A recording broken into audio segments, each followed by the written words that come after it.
I can see that my bar has been a little bit hot here, so but hopefully that'll be fine.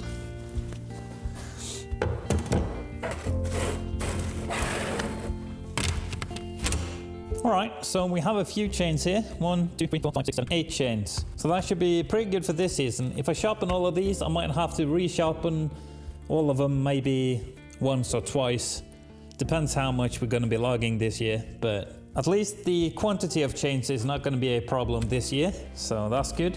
So this right here is my chain sharpener. I think it's the cheapest one Oregon makes, but I've been quite happy with it. It does produce an adequate result for my application. It's a bit like you can kind of twist it. I don't know if you're able to see that. And so the build quality isn't great. As long as you feed it down with consistency, then I haven't had any issues with it. If I can find this on Amazon or something, I'll leave a link in the description. You can go check it out if you want to. It is a very simple machine. All you do is put your chain the right way inside of here so that the grinding disc hits inside of the teeth here. It also came with a dressing stone. I've used that a couple of times just to shape the grinding wheel a bit, because the grinding disc will get worn on one side after some use. And so you basically just use this dressing stone here to kind of shape it back to where it's supposed to be. There's even a template somewhere. I know that I have one. So this is the template I was talking about. This has all your different sizes and chain pitch and stuff like that. So all you do is kind of just put it onto the grinding disc there and check that the grinding disc has the correct shape.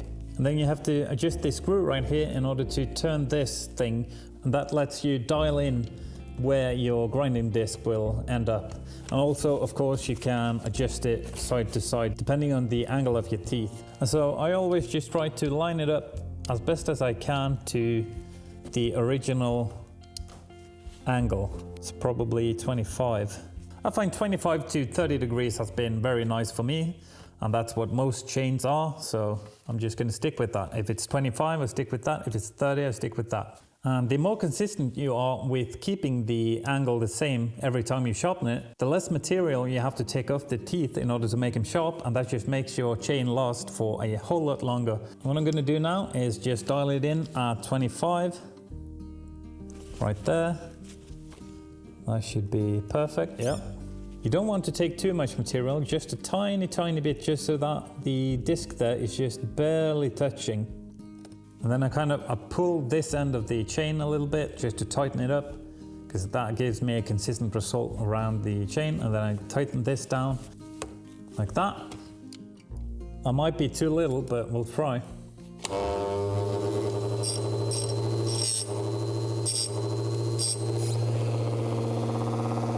Yeah, I'm gonna have to do a little bit more than that.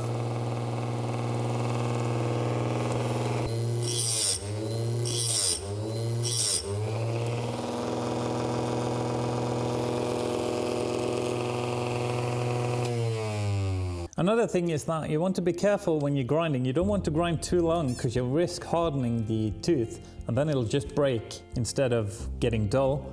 And so what we do is we grind half the chain first, and then we'll have to change the angle and grind the other half afterwards. So I'm going to be skipping every other tooth here.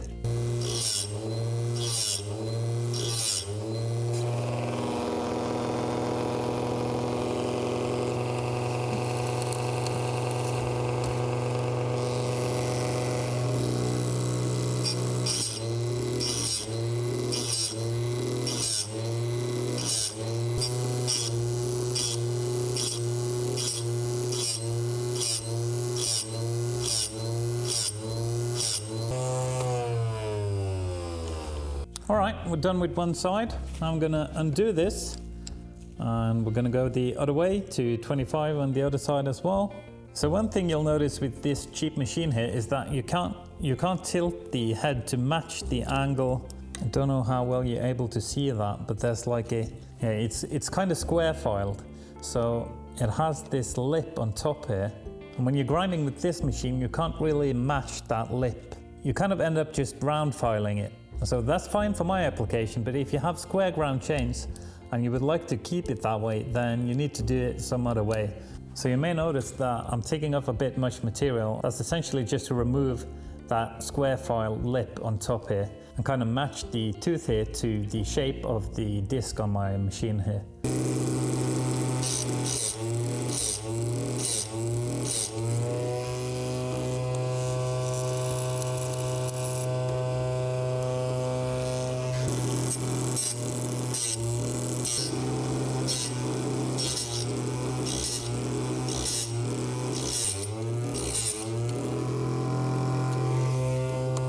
All right, that's one chain done. You can see in some spots here that I didn't take off quite enough material to remove that square filing completely. But usually in my experience, it's completely fine if you don't get it all the way on every single tooth. I'm also going to bring my rakers down a little bit, just maybe 4 light passes on the rakers here. Ideally, you should do your rakers before you file your actual tooth, because doing it this way, you risk kind of nicking your teeth with the file here.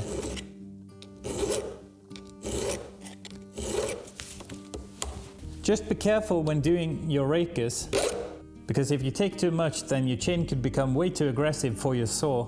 I know there are people who run very low rakers and they just kind of finesse the saw into the log. They know exactly how to cut with low rakers. I do not. I like to have my rakers set at a proper depth.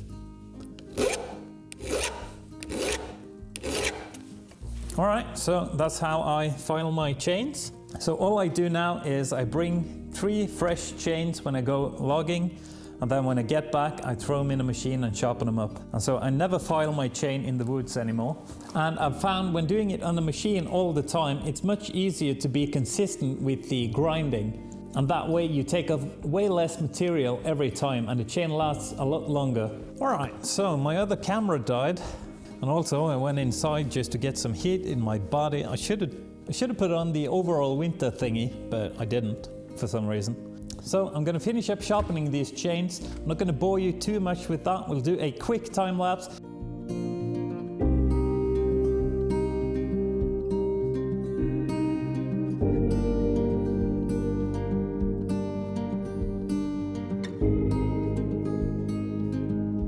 All right, well, you get the idea.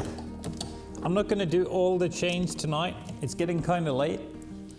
And also it gets kind of repetitive on YouTube. You don't want to watch me grind 8 chains in a row. You've already seen how I do it, so I'm just going to do the rest off camera tomorrow or something. If you want to buy me a coffee, I've set up a page where you can do exactly that. You can go to this link on screen right now, or you'll find it in the description as well. And it's just a site where you can do, as I said, buy me a cup of coffee if that's something you're interested in doing. If so, I appreciate it very much. Thank you. And if you're not interested in that kind of stuff, if it's not your cup of tea, that's completely fine. You can support the channel by hitting that like button, writing a comment too, that helps a lot. If you don't have anything to say, just type a smiley or something. It really helps the videos. And I appreciate it very much. If you're feeling really generous and you would like to see more of these kinds of videos, you can hit that subscribe button too and get notified whenever I upload new videos. But that's all I have for you today. Thank you so much for watching. I'll see you in the next one. Bye. Don't buy this, I think.